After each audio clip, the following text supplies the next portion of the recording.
The stages were also revealing who were the quickest in what was a head-to-head race, and Imran Mughal with Vinay Shah certainly proved their status by slotting into fourth. It was on these stages that the difference in power between the Evo 9s and Azhar Anwar's Evo 8 came to the fore, and although the difference was only 2 kph, over the two stages it equated to 2 minutes. Together with Julius Gige, they were in fifth. With so many and far more powerful cars, it was surprising that Simon Sharp and Raju Chaga in a hybrid were in seventh. The power-to-weight ratio combined with good suspension and traction was a big advantage, which they exploited to the full.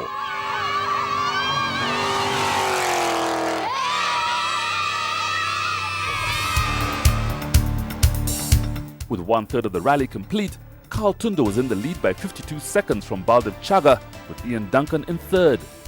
Tundo would be hard to catch on the shorter stages ahead, but with the time so close, the 5 behind were destined to swap places. After a brief service of 20 minutes, the cars headed towards stage 3, 20 kilometers down the Namanga Road. Sections are often repeated for Nairobi-based events, and the next 2 stages were last used in the safari, but this time were being run in the opposite direction. For Carl Tundo and Tim Jessup, it didn't matter which direction they were running, and were quickest through stage 3, gaining another 30 seconds, having averaged 202 kph. They were then pipped at the post on stage 4, but overall now led by nearly 90 seconds. Oh, 50. Well, it's going well. At least everything seems to be clicking. Touch wood, it'll stay together this time. Yeah. You guys must work as a real team in that car, because the notes must be very important. Sometimes we're using Al's notes on the last 2. They're not very good. Whilst Baldev Chaga and Raju Semi knew it would be impossible to catch Tundo, their real concern was Duncan, who was putting pressure on from behind. They lost to him on stage 3, but were quickest through stage 4 and hung on to second. Now is when I'm getting the hang of this car today. Going down the straights at the top speed, and now I'm getting the feeling. I was not too sure how it's going to jump, but the more we're putting behind it, the miles, the better it's getting. Yeah, we've nosedived a couple of times, so now I know what to do. The dilemma of whether to be cautious for the championship or chase Chaga for second was a non-issue for Ian Duncan and Amos Slach. They gained 7 seconds on stage 3, but lost those and more on stage 4, and stayed in third. I mean, we're just trying to go quickly, but then if there's any doubt if it's rough or rock, then we'll slow down a bit. So it's like, even Baldy's woken up now. So Yeah, you're letting Baldy beat you on that last stage. yeah, but we beat him on the one before, so we're not all that bad. Azhar Anwar and Julius Gige's only opportunity to climb the leaderboard was to push the Evo 8 even harder.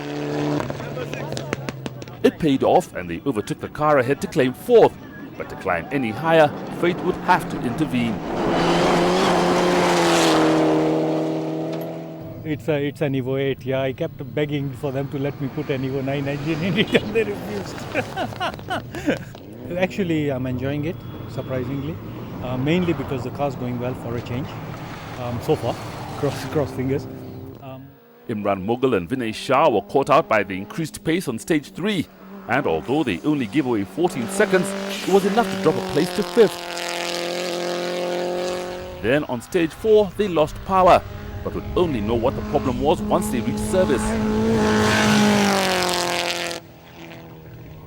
Alex Horsey and Frank Guitar were the first of many to puncture, but made the decision not to stop, and although they lost nearly a minute, they had enough time in hand to retain 6th.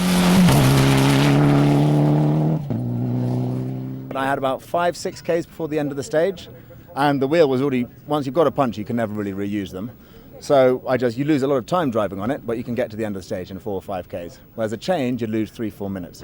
This way you're only losing 20 seconds. The crew on the move was Sandip Jandu and Gurdeep Mihangra. They'd lost time back on stage 2 when they'd spun, and with every second counting, had lost a valuable 3 places. They were now fighting to regain their place on the leaderboard, and after an impeccable drive, overtook the 3 cars ahead to claim 7th. We went 360 twice downhill, but that was scary. But it was a late call, eh? So your navigator's still making mistakes after all this time? No, let's leave that one. With 2 stages remaining, Carl Tundo was comfortably out in front. Baldev Chaga and Ian Duncan still needed to sort out second, and the remaining 3 looked well established, depending upon whether Imran Moghul would continue. On such a fast rally, any off was going to be a big one. Whilst none were caught on camera, 6 cars rolled, including John Muigai and Alan Muhindi, who were forced off when a strut mounting broke. We broke the mountain, then on the medium left, the car just flipped off into a ditch, and we found ourselves the wheels in the air. Patrick Ibarra and James Mwangi lost control after hitting a rut, and with so much damage, it must have been a dramatic moment. We ran on that ditch heavily, so the car went high.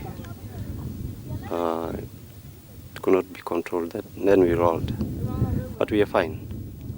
Anthony Tibu and Kavit Dave lost visibility when they let a car overtake, rolling twice before coming to a stop. As soon as he went past, we came out, sat in his dust for a bit, and then coming over the brow there's more dust than there is at the back. And that we lost sight and lost traction and went twice, almost killed my navigator, and ended up on the roof.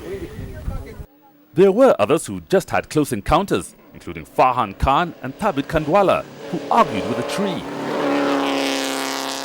Dilraj and Savraj Bui were fortunate that the ditch they went into had a high bank. And Samira Khan and Anita Irwin must have rattled their teeth when they landed squarely on a rock, bending the underside of their escort. The support crews at the senior service park were certainly kept busy.